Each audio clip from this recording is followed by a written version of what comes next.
पिंकी ने नया तोता खरीदा जो बहुत बोलता था। पिंकी खुश थी, सोचा अब अकेलापन नहीं रहेगा।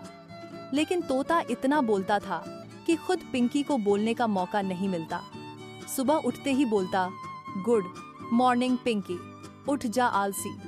फिर दिन भर गाने, चुटकुले और पड़ोसियों की नकल करता। एक दिन तो पिंकी फोन पर चुप थी और तोता बोल रहा था।